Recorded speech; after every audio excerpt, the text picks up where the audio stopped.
Welcome to your globally. आज हम companies act 2013 के दो बहुत इंपॉर्टेंट सेक्शंस को समझेंगे। सेक्शन 91 और 92 बिल्कुल सिंपल लैंग्वेज में।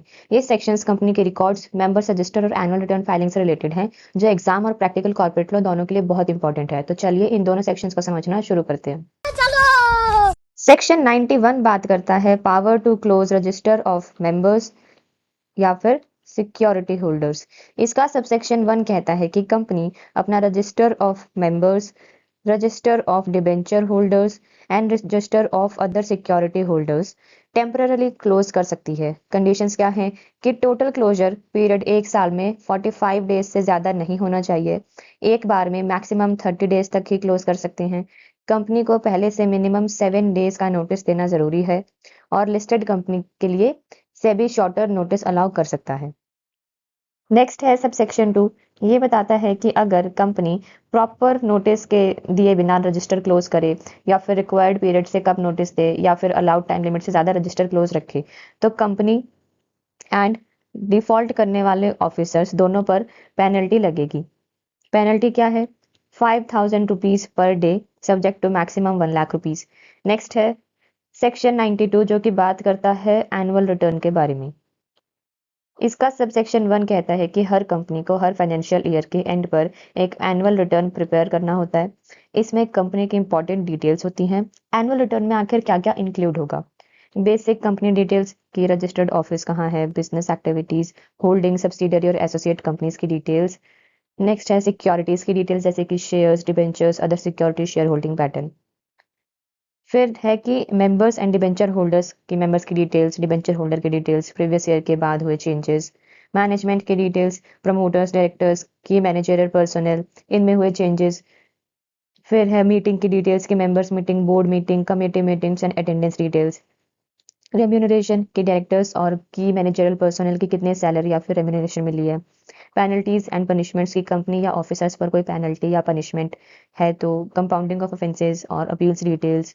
कंप्लायंस सर्टिफिकेशन की compliance related prescribe disclosures, foreign institutional investors और अदर प्रिस्क्राइब मैटर्स गवर्नमेंट जो ऑडिटर्स प्रिस्क्राइब करे। अब इसमें साइनिंग रिक्वायरमेंट क्या है कि एनुअल रिटर्न साइन करेगा डायरेक्टर और उसी के साथ कंपनी का secretary.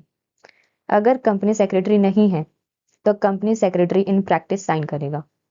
1 person company and small company. 1 person company और स्मॉल कंपनी में सीएस साइन करेगा या फिर सीएस ना हो तो डायरेक्टर साइन करेगा। नेक्स्ट है सेकंड प्रोवाइजो। जो सेकंड प्रोवाइजो है ये बताता है कि सेंट्रल गवर्नमेंट कुछ कंपनीज के लिए अब्रिज्ड यानी कि short form annual return prescribe कर सकती है, जैसे कि ओपीसी, स्मॉल कंपनीज। फिर है सेक्शन 92 का सबसेक्शन 2। ये बताता है कि लिस्टेड कंपनीज और प्रिस्क्राइब्ड पेड अप कैपिटल या फिर टर्नओवर वाली कंपनीज की annual return company secretary in practice certify करेगा। ये कंफर्म करेगा कि फैक्ट्स करेक्ट हैं, कंपनी ने कंपनीज एक्ट कंप्लाई किया है।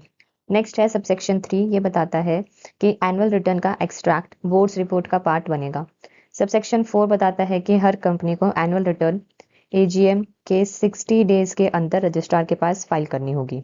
अगर एजीएम नहीं हुई है यानी कि एनुअल जनरल मीटिंग, तो जिस डेट पर एजीएम होनी चाहिए थी उस डेट से 60 डेज के अंदर फाइल करना होगा along with the reasons. Subsection 5 बताता है penalty for the non filing. अगर कंपनी एनुअल रिटर्न टाइम पर फाइल नहीं करती है तो उसके ऊपर इनिशियल पेनल्टी है 10,000 रुपीज़ की। अगर वो कॉन्टिन्यूइंग डिफॉल्ट में रहती है तो 100 rupees per day. Maximum limit company के ऊपर है 2 lakh rupees and officer in default पर है 50,000 रुपीज़। नेक्स्ट है सेक्शन 92 का सबसेक्शन 6। ये बताता है कि अगर कंपनी सेक्रेटरी इन प्रैक्टिस गलत कंफर्मेशन देता है, गलत सर्टिफिकेशन देता है तो उस पर 2 लाख रुपीज़ तक की पेनल्टी लग सकती है। यानी कि पीसीएस की रिस्पॉन्सिबिलिटी है, बहुत सीरियस होती है, फॉल्स सर्टिफिकेशन अलाउड नहीं है। ठीक है। अगर आपको वीडियो यूजफुल लगा हो तो वीडियो को लाइक करें, शेयर करें और चैनल को सब्सक्राइब करें। Thank you.